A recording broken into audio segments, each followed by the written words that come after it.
Hello friends, master कुकच्या या भागामध्ये मी पूजा आपलं सगळ्यांचं अगदी मनापासून स्वागत करते. तर आज आपण पाहणार आहोत बटर मटन, म्हणजेच याला मटन मखणी असं सुद्धा म्हणतात. तर जिभेचे चोचले पुरवणारे आणि करायला अगदी सोप्या अशा रेसिपीला सुरुवात करूयात. तर या ठिकाणी सर्वात आधी मी 1 किलो एवढं मटण घेतलेलं आहे आणि मटणाला जे आहे आपण स्वच्छ पाण्याने धुवून घ्यायचं आहे.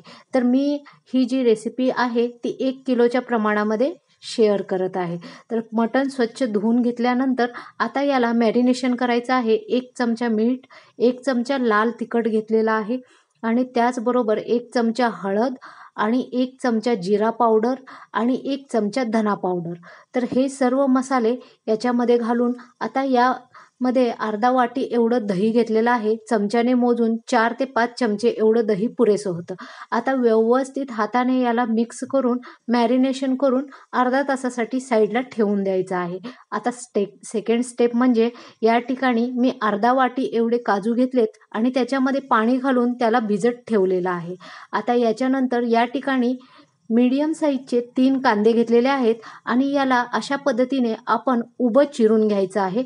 सर्व जे कांदे टमाटे आहेत आपण उभे चिरून घेणार आहोत, जेणेकरून फ्राय करताना आपल्याला सोपं जाईल. आता एका कढईमध्ये 2 चमचे तेल घेतलेलं आहे आणि जो खडा कापलेला कांदा आहे तो याच्यामध्ये घालायचा आहे. आता याच्यानंतर 2 मीडियम साईजचे टोमॅटो घेतलेले आहेत, ते सुद्धा आपण खडे कापून घेणार आहोत आणि त्याच्यानंतर ते सुद्धा आपण फ्राय करून घेणार आहोत. तर साईडला मी कढई ऑलरेडी तापत ठेवलेली आहे, जेणेकरून कांदा जो आहे, जोपर्यंत आपण टोमॅटो कापतोय तोपर्यंत कांदा सुद्धा व्यवस्थित फ्राय होईल. आता कांद्याला 2 मिनिटं मी सोडलं होतं, जोपर्यंत टोमॅटो कापेपर्यंत. आता त्याच्यानंतर याच्यामध्ये आपण टोमॅटोला मिक्स करायचं आहे आणि याला व्यवस्थित फ्राय करून घ्यायचं आहे. आणि याच्यानंतर या ठिकाणी 3 मी हिरव्या मिरच्या घेतलेल्या आहेत. मिरच्या जर जास्त स्ट्रॉंग असतील तर 2 सुद्धा तुम्ही घेऊ शकता. आता या हिरव्या मिरच्या सुद्धा तुकडे करून आपण कांदा आणि टोमॅटो बरोबरच फ्राय करून घ्यायचा आहे. आता हे सर्व जिन्नस घालून झाल्यानंतर याच्यामध्ये आपण मसाले ॲड करणार आहोत. या ठिकाणी 1 चमचा मी लाल मिरची घेतलेला आहे, 1 चमचा धना पावडर घेतलाय, 1 चमचा जिरा पावडर घेतलाय आणि त्याचबरोबर चवीप्रमाणे मीठ घेतलेलं आहे आणि 1 चमचा हळद याच्यामध्ये घालायची आहे.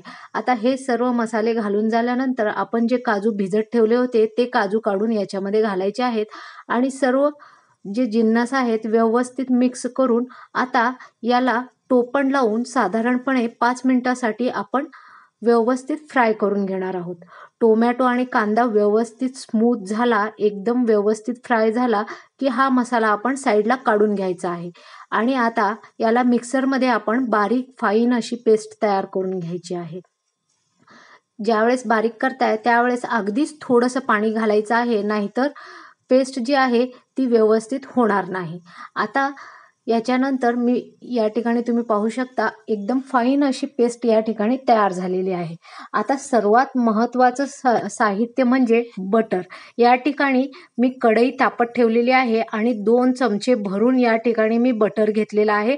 पण बटर फक्त बटरच आपण वापरणार नाही आहोत, याच्यामध्ये 2 चमचे आपल्याला तेल सुद्धा वापरावं लागणार आहे, नाहीतर मटण जे आहे बुडामध्ये चिटकून जाईल.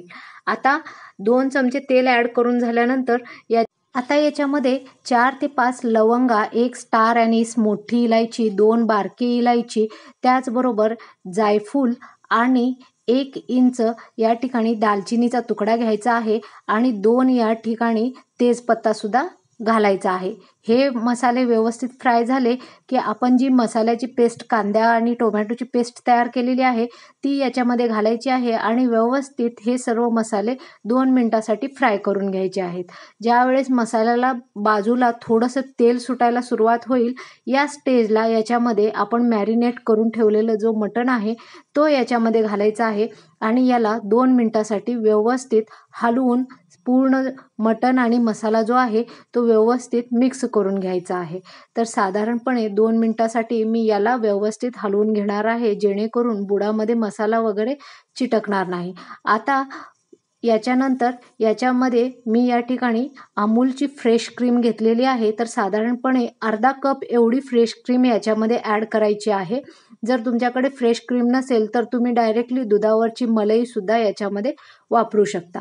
या ठिकाणी मी कसुरी मेथी घेतलेली आहे. 1 चमचा एवढा कसुरी मेथी यामध्ये कुस्करून आपण मिक्स करायची आहे. आता या ठिकाणी कोथिंबीर जी आहे एकदम बारीक आपण या ठिकाणी कट करून घ्यायची आहे आणि कसुरी मेथी मिक्स करून झाल्यानंतर याच्यामध्ये आपण कोथिंबीर घालायची आहे. तर कोथिंबीर जितकी पण जास्त घालाल तेवढंच बटर मसाल्याला टेस्ट एकदम मस्त येईल. तर आता सर्व जिन्नस घालून झाल्यानंतर आता या बटर मसाल्याला चांगलं अर्धा तास शिजू द्यायचं आहे. मटण व्यवस्थित शिजून झाल्यानंतर या ठिकाणी तुम्ही पाहू शकता याला किती परफेक्ट असा कलर आलेला आहे. शिवाय मटणसुद्धा अगदी मऊ असं शिजून तयार झालेलं आहे आणि याचा लुक जर तुम्ही पाहिला तर अगदी ढाब्यावर वगैरे आपण जसा बटर मसाला खातो तसाच या ठिकाणी आपल्याला दिसून येतो. तर रेसिपी कशी वाटली ती कमेंट सेक्शनमध्ये सांगायला, त्याचबरोबर अजूनपर्यंत माझ्या चॅनलला तुम्ही सबस्क्राईब केलं नसेल, सबस्क्राईब करायला, लाईक करायला आणि शेअर करायला सुद्धा विसरू नका. थँक्यू.